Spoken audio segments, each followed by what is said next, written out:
அனைவருக்கும் பள்ளிப்பாளையம் தனக்கோடியின் வணக்கம். நாம் ஜோதிட தகவல்கள் பார்த்து வரும் வரிசையில் இன்று பொருளாதார தடை ஏற்படும் நிலைகள் பற்றி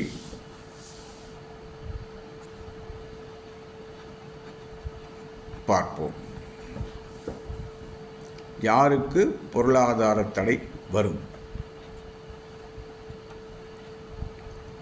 அதாவது 4வது திசையாக சனி திசை வருபவர்களுக்கு, அதாவது மிருகசீடம், சித்திரை, அவிட்டம் நட்சத்திரத்தில் பிறந்தவர்களுக்கு இந்த சனி திசை என்பது அவர்கள் பொருளாதாரத்தை தடுக்கும், இருப்பதையும் எடுத்துவிடும் சூழ்நிலை உண்டு. ஆகவே இந்த சனி திசை வரும் என்று கவனிக்கும்போது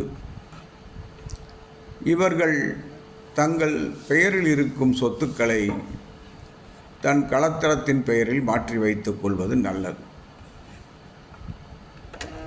அப்படி இல்லை என்றால் சொத்துக்கள் விரயமாகும் வாய்ப்பும் உண்டு.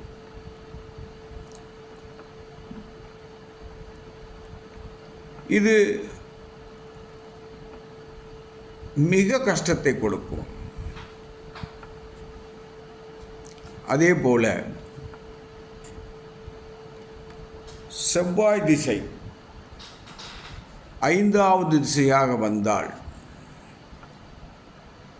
இது யாருக்கு வரும்? அஸ்வினி, மகம், மூலம் நட்சத்திரக்காரர்களுக்கு இது வரும். அப்படி வரும்போது இவர்களுக்கும் பொருளாதாரத்தில் தடை, தாமதங்கள், இருப்பதையும் இழக்கும் நிலை அனைத்தும் ஏற்படும்.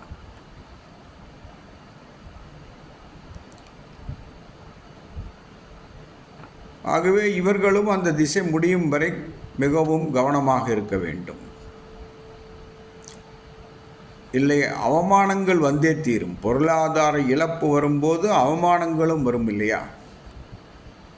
கவனத்தில் கொள்ள வேண்டும். அதே போல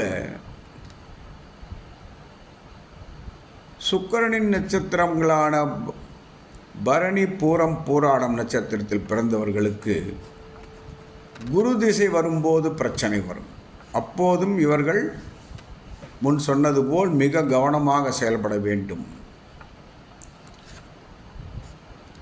இல்லை என்றால் இவர்களுக்கும் மரணம் அல்லது மரணத்திற்கு இணையான அவமானம் என்பது போல் வரும். அதே போல புதனின் நட்சத்திரங்களான ஆயில்யம், கேட்டை, ரேவதி நட்சத்திரத்தில் பிறந்தவர்களுக்கு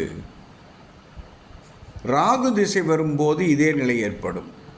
அவமானம், மரணம், மரணத்திற்கு இல்லை என்றால் மரணத்திற்கு இணையான அவமானம் என்பது வரும்.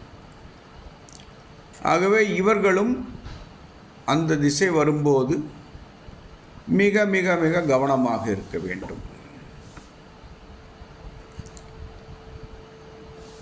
இந்த திசைகள் முழுவதும் இவர்களை கஷ்டப்படுத்துமா என்றால் இல்லை. ஒவ்வொரு திசையிலும்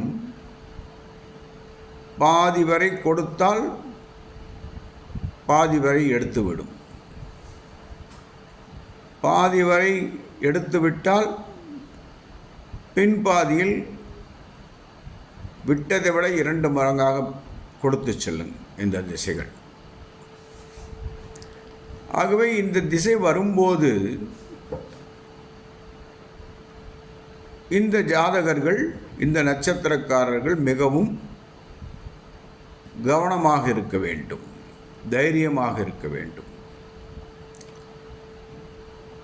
இந்த திசைகள் வரும்போது யார் ஜாதகத்திலெல்லாம் 3ஆம் இடம் பலமாக இருக்கிறதோ அவர்களெல்லாம் தைரியமாக இதை தாண்டி வந்து விடுவார்கள். மூன்றாம் அதிபதி மூன்றிலேயே ஆட்சி பெற்றிருந்தாலும் அல்லது மூன்றாம் அதிபதி உச்சம் பெற்றிருந்தாலும்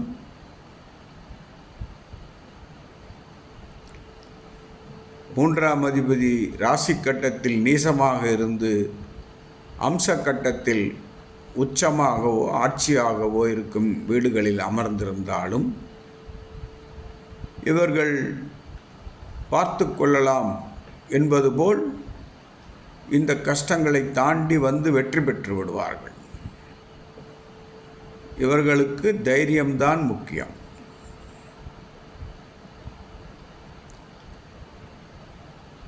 மற்ற நட்சத்திரக்காரர்களுக்கெல்லாம் கஷ்டம் வராதா என்றால் வரும்.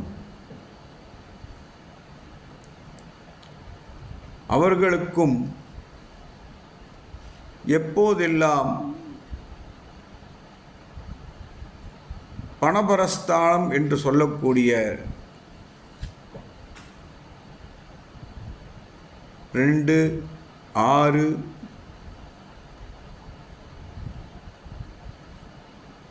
11 இந்த திசைகளெல்லாம் வரும்போது அந்த திசை நாதர்கள் நன்றாக இருந்தால் பிரச்சனை இல்லை. அவர்கள் பகை பெற்றோ நீசம் பெற்றோ அமர்ந்திருந்தால் அந்த நேரத்தில் இவர்களுக்கும் கஷ்டம் வரும். ஆனால் பயங்காட்டக்கூடிய அளவு கஷ்டம் இருக்காது. பொருளாதார தடைகள் வரும், பின் மேம்பட்டுவிடும்.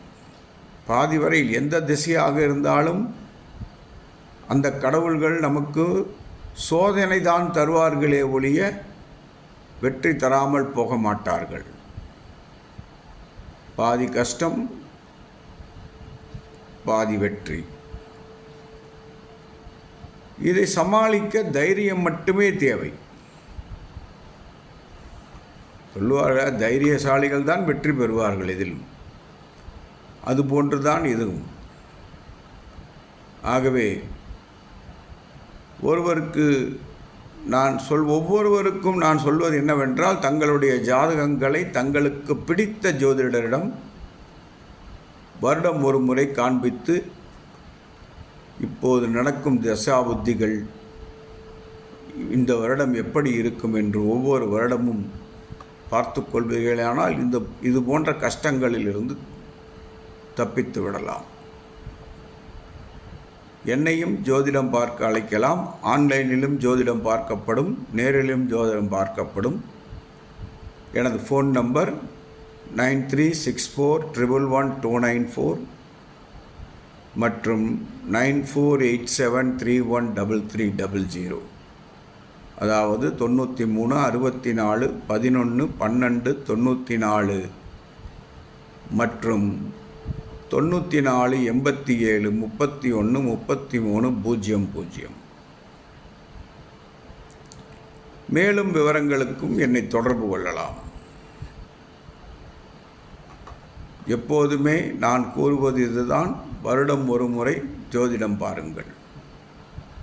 வாழ்க்கை முழுவதற்கும் யார் சொன்னாலும் அதில் எவ்வளவு உண்மை இருக்கும் என்று என்னால் சொல்ல முடியாது.